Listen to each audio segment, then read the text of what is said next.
이제 고린도전서 1장 맨 후반부에 있는 말씀 26절에서부터 31절에 있는 말씀을 참고해 보겠는데, 그 제목을 주 안에서 자랑하라 라고 이렇게 제목을 잡아봤어요. 제목을 한번 따라서 해보시겠어요? 주 안에서 자랑하라. 주 안에서 자랑하라. 예. 누구 안에서 자랑하라고요? 주 안에서. 예수 그리스도 안에서 자랑하라는 그런 말씀인데, 그래서 이 말씀은 이제 세 개로 좀 우리가 세분해서 대절을 나눠서 살펴볼 수 있을 것 같아요. 그래서 첫 번째는 26절에 있는 것처럼 세상적으로는 자랑할 것이 아무것도 없었습니다. 고린도인들이 그랬어요. 세상적 관점으로는 자랑할 게 아무것도 없었다고요. 그리고 두 번째 내지는, 그래서 27절과 29절에서 보시면 우리를 부르신 것이 하나님의 은혜였다고 하는 거예요. 고린도인을 부르시고 또한 우리를 부르신 것이 오직 하나님의 은혜였다라고 하는 겁니다. 그리고 마지막으로 30절과 31절은, 그러니까 우리의 유일한 자랑은 누구라는 얘기냐면 바로 예수 그리스도다고 사도 바울이 이 고린도서 1장의 말씀을 마무리하고 있는 겁니다. 첫 번째 대지로 와가지고 세상적 관점으로 봤을 때는 아무것도 자랑할 게 없어요. 바로 고린도인들이 그랬던 거예요. 26절의 말씀이죠. 26절 보시면, 형제들아 너희를 부르심을 보라. 육체를 따라 지혜 있는 자가 많지 아니하며 능한 자가 많지 아니하며 운벌 좋은 자가 많지 아니하는도다. 예, 시작을 할 때 그랬지요. 형제들아 너희를 부르심을 보라. 사도 바울이 이렇게 얘기를 하고 있는데, 너희의 형편을 돌아보라고 하는 겁니다. 본래의 고린도의 교회에 있었던 사람들 가운데에 세상적 관점으로 봤을 때에 자랑할 만한 사람이 많지 않다는 얘기입니다. 그러니까 지금 불어닥치고 있는 고린도 교회의 여러 가지, 첫 번째 사도 바울이 지적하고 있는 문제가 뭐냐면 당파 문제가 있었어요. 몇 개의 당파로 나눠져 있었냐면 4개로 나눠져 있었지요. 예. 바울파, 케바파, 또 무슨 파? 아볼로파, 마지막으로 그리스도파, 이렇게 4개로 나눠져 가지고 서로를 못 잡아먹어서 안달이었던 이런 형편을 봤을 때에, 너희가 본래는 세상적 관점으로 아무런 볼품이 없는 사람인데 교회 안에서 좀 하나님의 은혜로 말미암아 이렇게 교회 안에서 좀 이렇게 사람다워지니까 네가 너희들이 잘난 사람인 줄로 착각하는 모양인데 그렇지 않다는 얘기예요. 그래서 그랬어요. 중반절에서 그랬죠. 육체를 따라 지혜 있는 자가 많지 아니하며 능한 자가 많지 아니하고 또 문벌 좋은 자가 많지 아니하도다, 이렇게 얘기를 하고 있습니다. 육체를 따라서 너희의 주부진을 보게 되면 별로 좋은 사람이 아니고, 육체라는 얘기는 하나님과 대적되는 거죠. 보통 성경에서 얘기를 할 때. 그러니까 육체라고 하는 것은 우리의 형편을 봤을 때, 우리의 육신의 형편을 봤을 때에, 쉽게 얘기하면 내 인격을 봤을 때에 하나님 앞에 내세울 만한 것이 아무것도 없다는 얘기예요. 그러니까 우리는 연약한 본성을 가진 존재라고 하는 겁니다. 우리는 참 연약해. 육신적으로도 연약하고 영적으로도 연약하고. 그러니까 육체를 따라서 생각해 봤을 때에는 고린도 교인들의 형편을 찾아보니까 자랑할 만한 것이 아무것도 없는데 서로 내가 잘났다라고 이렇게 티격태격 싸우는 것을 보니까 사도 바울 관점에서 봤을 때는 그게 뭐라는 얘기예요? 웃기지도 않다는 얘기죠. 웃기지도 않아요. 세상적 기준으로 봤을 때 고린도의 사람들, 첫 번째 뭐가 없었냐면 지혜 있는 자가 많지 않았어요. 고린도 교회의 지역은 헬라 철학이 발달을 했어요. 근데 그 고린도 교회 안에서 보게 되면 그런 헬라 철학자들에 비해서 세상적 그 지혜가 있는 사람들에 비하면 너희는 지혜 없는 사람들이 많다는 얘기입니다. 그렇지요? 많이 배운 사람이 없어요. 또 능한 자가 많지 않다는 얘기는 지위가 높은 사람이 별로 없다는 얘기예요. 정치가들, 세상적 관점으로 봤을 때에 능력이 있는 사람들이 많지 않고, 또 문벌 좋은 자가 많지 않았어요. 쉽게 얘기하면, 우리식으로 얘기하면 양반이 많지 않고 뭐가 많았냐면 고린도 교회 안에 노예들, 종들이 많았다는 얘기입니다. 오늘날에도 마찬가지예요. 오늘날 교회 안에도 세상적 관점으로 보게 되면 별로, 죄송해요, 우리 교회는 그렇지 않은데 별로 그렇게 좋은 사람들이 모이는 곳은 아닙니다. 세상적 기준으로 봤을 때. 저도 마찬가지고, 그치요? 세상적 관점으로 봤을 때에 뭐 잘난 사람들이 예수 믿는 거는 많지 않아요. 똑똑하고 잘나고 유능하고 능력 있는 사람이 예수를 믿는 경우는 진짜 가뭄에 뭐가 나요? 콩나듯이 있어요. 가뭄에 콩나듯이. 그런 사람이 교회 안에서 예수를 믿는다고 하면 아주 귀한 거예요. 아주 귀해요. 쉽게 얘기하면 사도 바울과 같이 똑똑하지요? 또 그 뭐 혈통적으로나 능력적으로 봤을 때에 예수를 믿을 수 있는 형편이 있는 사람이 많지 않아요. 교회 안에서 그런 사람이 있다. 귀하게 여겨야 됩니다. 귀하게 여겨야 돼요. 시기하고 할 일이 아니고 그런 외부적인 조건을 보라는 얘기예요. 그러니까 로마서에서 사도 바울이 얘기했던 것처럼 하나님께서 우리를 부르신 것은 아무런 것, 우리에게 뭐가 있어서 우리를 부르신 것이 아니고 아무것도 없는 죄인을 부르셨다라고 하는 거예요. 로마서에서 그랬죠. 로마서 3장 23절. 로마서 3장 23절, 24절.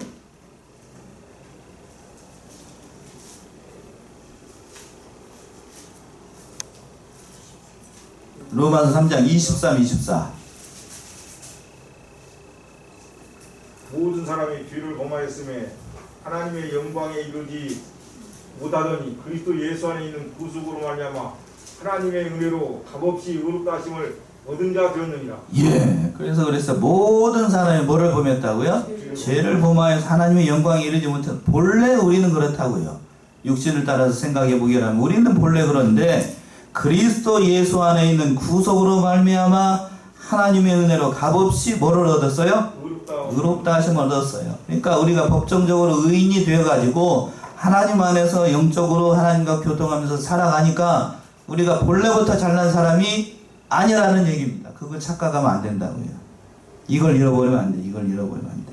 그러니까 바울이 여기서 지적하고 싶은 것은 세상적 관점으로 아주 미련하고 지혜 없고 소망이 없는 자를 예수 그리스도께서 그 보혈의 능력으로 다시 우리를 부르셔가지고 바로 십자가의 그 도로 우리를 세워서 우리를 다시 나게 하셔가지고 사람 구실을 하게 만들어 놨더니 고린도 교회 사람들이 그 교회 안에서 네파로 갈라져가지고 서로 싸우고 있으니 이게 볼만하다는 얘기죠.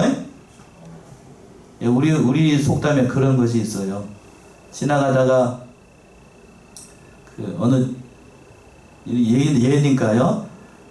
큰 개울가에 어느 사람이 빠졌는데 지나가던 스님이 그걸 건져줬답니다. 건져줬더니 그 건져준 그 사람이 뭐 물에 빠졌다 건져준 사람이 그 스님 보고 뭐를 내놓으라고 그런다고요?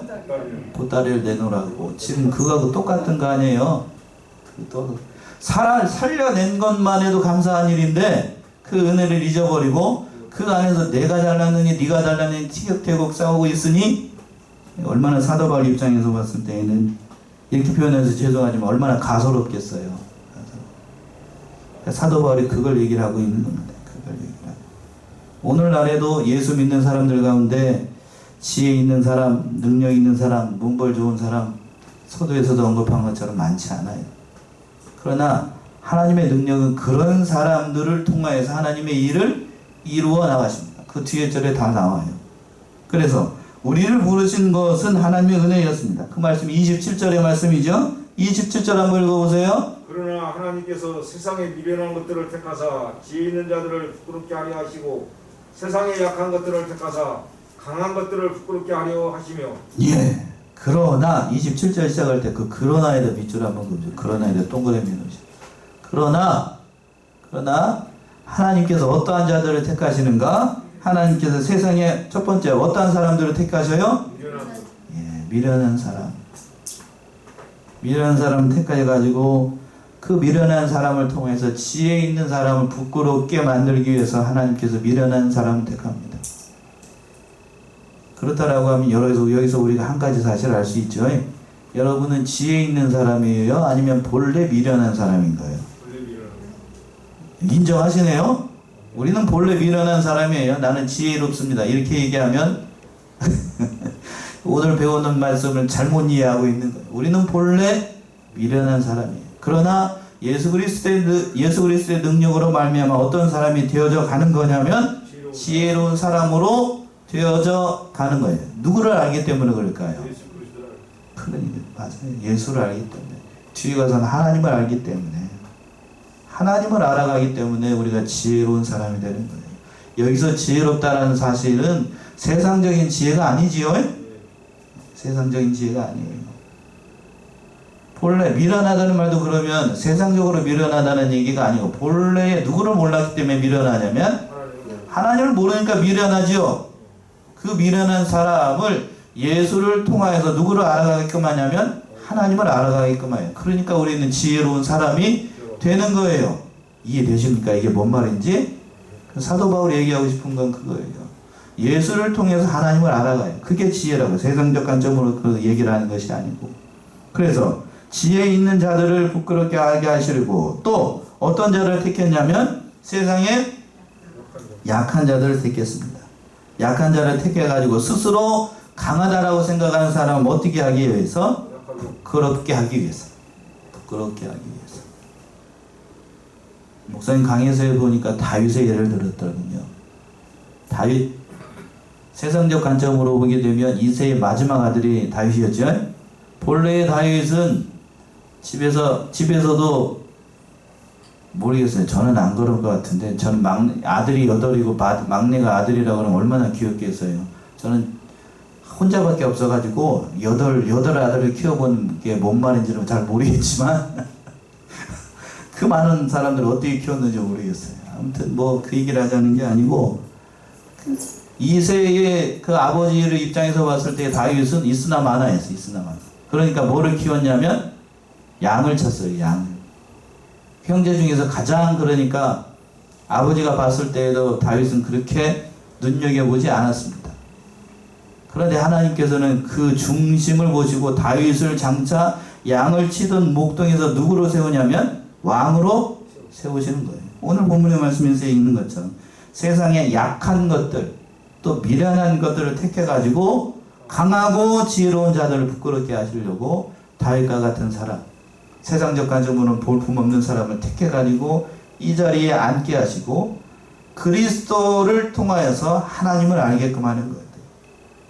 바로 사도 바울이 얘기하고 싶은 게 그거예요. 그러니까 우리는 세상적 관점으로 봤을 때에는 미련해 보이고 세상적 관점으로 봤을 때는 약하게 보여도 그러나 우리가 예수를 믿었기 때문에 영적으로는 강한 자이고 또 영적으로는 지혜로운 자라는 얘기입니다. 여기에 소망이 있는 거예요. 여기에 소망이 있는 거예요. 바울이 이걸 지적을 하고 있는 거예요. 이걸 잊어버리면 안 된다고요. 본래에 우리는 미련했어. 본래에 우리는 약한 자들이었어. 너희가 그걸 잃어버리면 그를 잊어버리면 안 된다고 사도 바울이 지적하고 있는 거예요. 또 28절에 뭐라고 얘기하고 있나요? 28절 하나님께서 세상에 천한 것들과 멸시받는 것들과 없는 것들을 택하사 있는 것들을 폐하려 하시나니. 예. 자, 여기서 봅시다. 또 어떤 사람들을 불렀는가? 하나님께서 세상에 또 어떤 사람들을 불렀어요? 천한 사람. 또 어떠한 사람? 멸시받는 사람. 또 어떤 사람? 없는 사람. 있는 사람? 없는 사람. 이 세 가지가 다 나오네요. 세상에서 천하게 취급받는 사람, 멸시받는 사람, 또 없는 사람을 택해가지고 있는 사람들을 패하게 만드시기 위해서. 그러니까 하나님은 세상에서 천대받고 멸시받고 없다고 서론받는 사람들의 편이라고 하는 겁니다. 맞나요? 약하고 천하고 하나님만 의지해서 살아갈 수밖에 없는 사람을 하나님은 사랑하시는 거예요. 그러니까 성경에서도 그래요. 부자가 하나님을 믿는 경우보다도, 그렇죠? 세상적 관점으로 부자가 하나님을 믿는 경우보다도 가난하고 헐벗고 아무것도 없는 사람이 하나님을 믿는 경우가 많습니다. 예수님이 오실 때에도 그랬어요. 자칭 부자라고 생각하는 사람들은 예수를 영접했나요? 아니면 배척했나요? 배척했어요. 새벽 시간에 서기관들과 바리새인들과 또 유대의 율법 선생들은 예수님을 영접하지 않았습니다.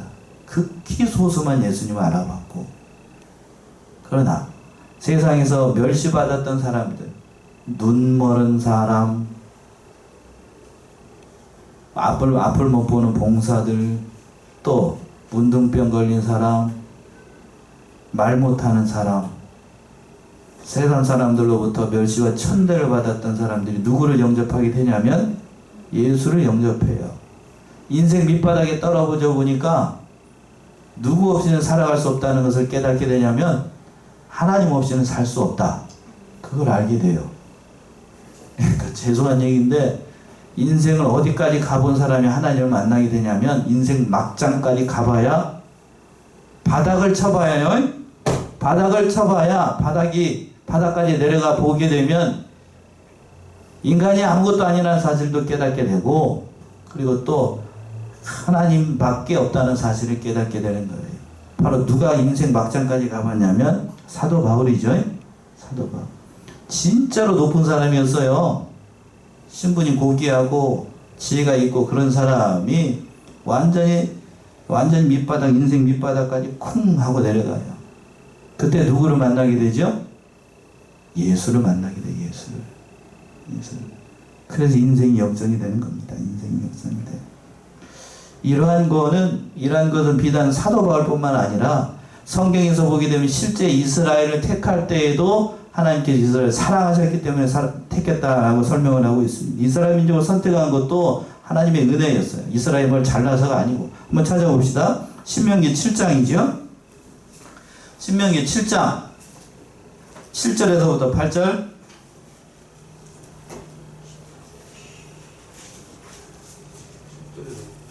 신명기 7장 7절에서부터 8절.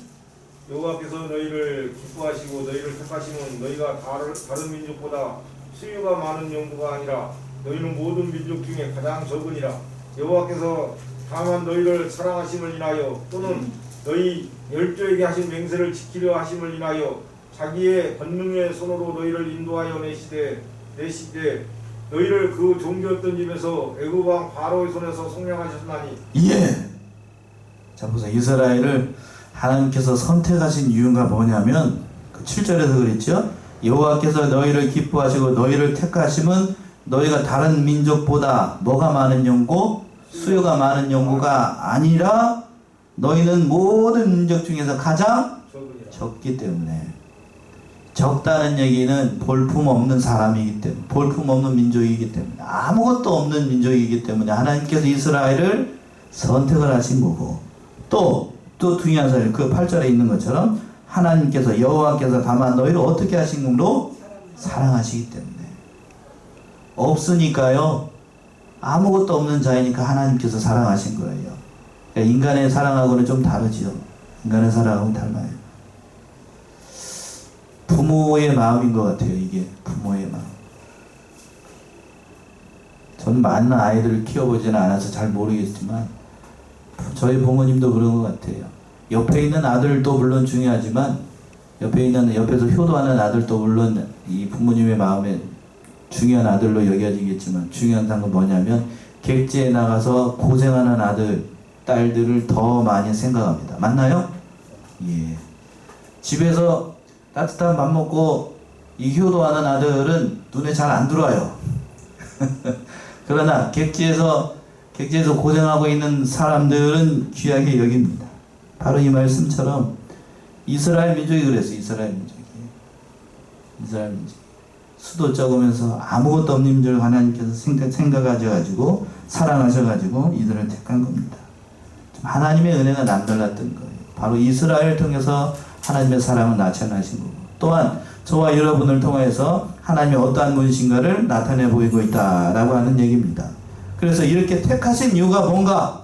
하나님께서 이스라엘을 선택을 하시고 저와 여러분과 같이 이러한 사람들을 택하신 이유가 뭔가? 29절의 말씀이죠. 그 이유 29절. 이는 아무 육체라도 하나님 앞에서 자랑하지 못하게 하려 하심이라. 예. 지금까지 사도 바울이 26절에서부터 28절까지 얘기했던 바, 하나님께서 이러한 사람들을 택하신 이유, 그 목적이 뭔가를 얘기를 하는 거예요. 이는 아무 육체라도 하나님 앞에서 뭐하지 못하도록? 자랑하지 못하도록 하였어. 똑똑하고 유능하고 잘난 사람, 지혜로운 사람을 선택하면 하나님의 영광이 잘 나타나지 않습니다. 저를 가르쳤던 목사님이 그런 얘기를 하시더라고요.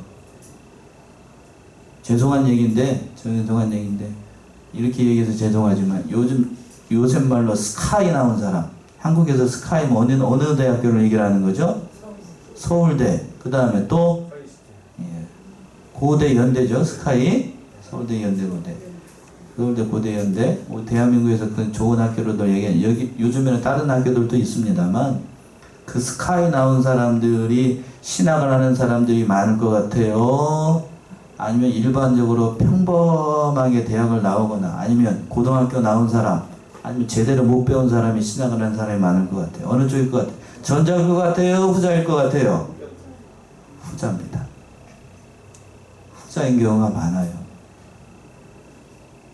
하나님께서는 그러니까 그런 사람들을 통해서 일을 하시는 거예요. 그런 사람들을 통해서. 세상에 미련하고 하나님 없으면 못 사는 사람, 그런 사람들로 통해 하나님의 능력이 나타나는 거예요. 그러니까 하나님께서 우리를 택하시고 저와 여러분들 택해가지고 이 자리에 앉도록 하신 거는 누구를 자랑하지 못하고 나를 자랑하지 않고 누구만 자랑하도록 하기 위해서 하나님만 자랑하도록 하기 위해서입니다. 그래서 그 우리 유일한 자녀 마지막 30절에 있는 것처럼 30절 31절에 있는 것처럼 이렇게 얘기를 하고 있는 거예요. 세 번째 마지막 대제 보면 우리의 유일한 자랑은 누구밖에 없는가? 바로 그 얘기를 하고 있습니다. 30절 보세요. 30절. 너희는 하나님께로부터 나와서 그리스도 예수 안에 있고 예수는 하나님께로서 나와서 우리에게 지혜와 의로움과 거룩함과 구속함이 되셨으니 예. 30절 시작을 할 때 그랬죠. 너희는 누구로부터 나서? 하나님께로부터 나서. 그러니까 예수를 믿는 사람은 그 출신이 어디서부터 나왔는가? 바로 하나님으로부터 났다는 얘기예요. 하나님으로부터 났다는 얘기를 다른 말로 이걸 두 자로 얘기를 해서 중생이라고 얘기합니다. 중생. 그러니까 예수 그리스도의 보혈을 얼마 거듭 태어났어요. 이걸 중생이라고 해요. 중생. 다시 태어났다는 의미도 담겨 있고. 그러니까 하나님으로부터 났다는 얘기예요. 그러니까 그리스도인이 됐다는 얘기는 하나님의 은혜가 아니면 설명이 안 돼요. 설명이 안 됩니다. 바로 고린도 교회 교인들이 바로 하나님으로부터 너희가 났다. 네가 잘나서가 아니고 네가 뭘 해서도 아니라 하나님의 은혜로 말미암아 너희가 그리스도인이 되었으니까 그걸 망각하면 안 된다라고 하는 거예요. 그렇죠. 은혜의 선물이죠. 우리를 불러내신 건 하나님의 은혜이고 선물이에요. 에베소서죠. 에베소서 2장 8절 9절. 에베소서 2장 8절과 9절 사도 바울이 정확하게 지적을 하고 있어요. 에베소서 2장 8절 9절. 너희가 그 은혜를 인하여 믿음으로 말미암아 구원을 얻었나니 이것이 너희에게서 난 것이 아니요 하나님의 선물이라. 행위에서 난 것이 아니니 이는 누구든지 자랑치 못하게 함이니라. 예, 요절의 말씀이 요절의 말씀. 그쵸? 자 봅시다. 너희가 그 은혜를 인하여 뭘로 말미암아? 믿음으로 말미암아. 누구를 믿음으로 말미암아? 그리스도를 믿음으로 말미암아 구원을 얻었나니 이것이 너희에게서 난 것이 아니며 누구의 선물? 하나님의 선물. 예. 여러분이 이 자리에 앉아 있는 것도 하나님의 선물이고, 죄송한 얘기는 제 자랑을 한다라고 하면 제가 여러분보다 더 많은 은혜를 받은 건 사실인 것 같아요. 더 큰 선물을 받은 건 사실인 것 같아요. 뭘 전하기 때문에요? 예. 좀 저기 하신가요? 마음이 좀 불편하신가요? 예. 저는 그걸 자랑하고 싶어요. 물론 이 자리에 서기까지, 오늘 수요예배를 인도하기까지 이 자리에 서서 성경 말씀을 듣고 또 어떻게 말씀을 전해야 될 것인가 하루 종일 씨름하고 그런 것들은 고돼요. 고되다는 표현이 여러분들 잘 아시나요? 힘듭니다. 그 과정은 힘든데, 그러나 이 단에 서서 말씀을 전하고, 죄송하지만 여러분 식사하셨나요? 식사하고 하셨죠? 저는 밥을 못 먹어요. 수요일 날에는 이 말씀이 부담돼가지고 밥을 잘 못 먹어. 그리고 이 전하고 난 다음에 집에 가가지고 한술 뜨게 되면 과식을 하게 되는데 때가 지나서 밥을 먹으니까요. 그러나 전하고 나서 밥을 먹으면 그렇게 달아요. 그게 저에게 준 선물인 것 같아요. 그게 은혜이고 그리스도인이 된다라고 하는 사실은 그런 거예요. 그런 거. 하나님의 은혜의 선물. 내가 하나님의 은혜로밖에 살 수밖에 없다는 사실을 깨닫는 거 얼마나 큰 은혜인지. 또 계속해서 9절 보시면 행위에서 난 것이 아닌 이는 누구든지 뭐하지 못하도록 하기 위해서 자랑하지 못하도록 하기 위해서 그 믿음으로 난 거다는 얘기입니다. 참 큰 은혜이지요. 또 그 중반절에서 그랬어요. 그리스도 예수 안에 있고 하나님께서 나서 누구 안에 있다는 얘기냐면 그리스도 안에 있다는 얘기는 뭔가 하면 이미 우리는 그 로마서에서 봤어요. 이것을 법정적 칭의라고 얘기를 했어요. 예수 안에 있다는 얘기는 그거예요. 여러분 예수 안에 있나요? 아니면 예수 밖에 있나요? 예수 안에 있어요. 그러니까 예수 안에 있으니까 우리는 다시는 정죄함을 받지 않습니다. 맞나요? 그걸 사도 바울은 로마서에서 이신칭의, 법정적 칭의라고 얘기를 하는 거예요. 예수 안에 있다는 얘기는 그러니까 얼마나 큰 은혜인지 알 수가 없어요. 그리고 예수 안에 있고 그 예수는 뭐라고 했냐면 봅시다. 중요한 표현이에요. 예수는 하나님께로서 나와서 예수님 하나님께로 나와서 우리에게 뭐가 되는가 보세요. 우리에게 뭐하고 되고 첫 번째 지혜가 되고 두 번째 또 의로움이 되고 또 뭐가 되고 거룩함이 되고 또 뭐가 돼요? 구속함이 돼요. 얼마나 사도 바울이 얘기를 잘하는가 몰라요. 미련한 사람들을 예수를 믿음으로 말미암아 우리에게 지혜를 주십니다. 무슨 지혜? 누구를 알아가는 지혜요? 그거예요, 그 얘기. 그리고 또 뭐를 주셔? 예수를 믿어서 하나님 앞에서 다시는 정죄함을 받지 않으니까 의롭다함을 받는 의로움의 은혜를 주시고 또 세상과는 구별되는 뭐요? 거룩함을 주시고 또 죄를 사함을 받는 구속을 받게 되는 거예요. 얼마나 큰 은혜예요. 사도 바울이 이 얘기를 하고 있는 겁니다. 그러니까 우리는 누구를 자랑해야 되는가? 마지막으로 31절이요. 기록된 바 자랑하는 자는 주 안에서 자랑하라 함과 같게 하려 함이니라. 그래요. 그래서 누구를 자랑해야 된다고요? 주님은 여기서 예수를 자랑하라는 얘기, 예수를 자랑하라. 이 말씀은 사도 바울이 예레미야 9장 23절에서부터 24절에 있는 말씀을 그 대의를 인용을 한 말씀인데 한번 찾아봅시다. 예레미야 9장 23절 24절 이 말씀하고 오늘 말씀 맞춰야 될 것 같네. 예레미야 9장 23절 24절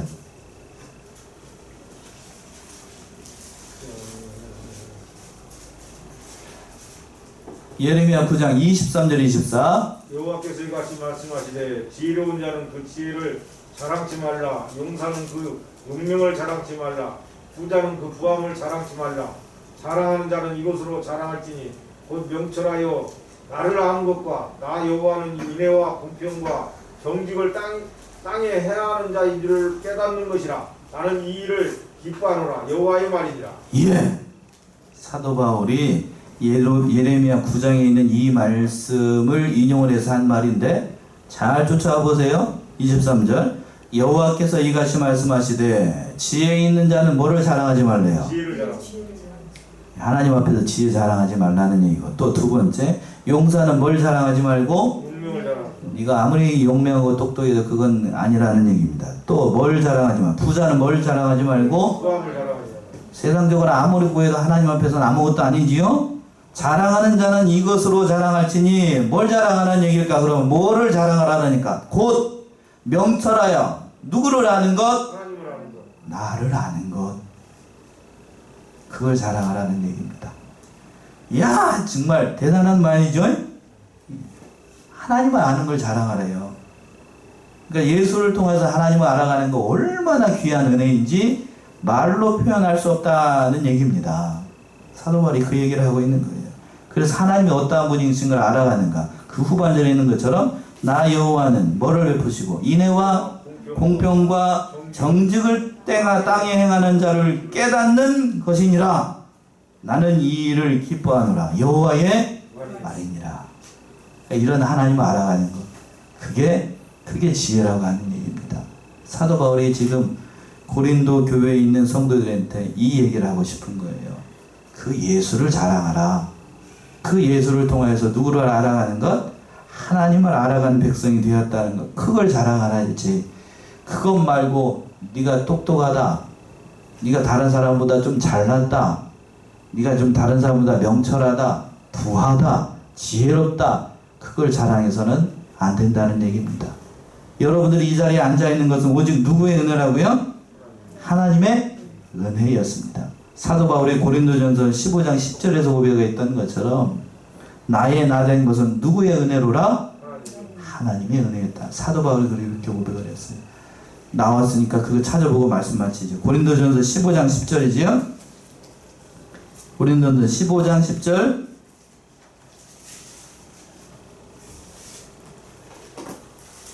그러나 나의 나는 것은 하나님의 은혜로 된 것이니 내게 주신 그의 은혜가 헛되지 아니하여 내가 모든 사도보다 더 많이 수고하였으나 내가 아니요 오직 나와 함께 하신 하나님의 은혜로다.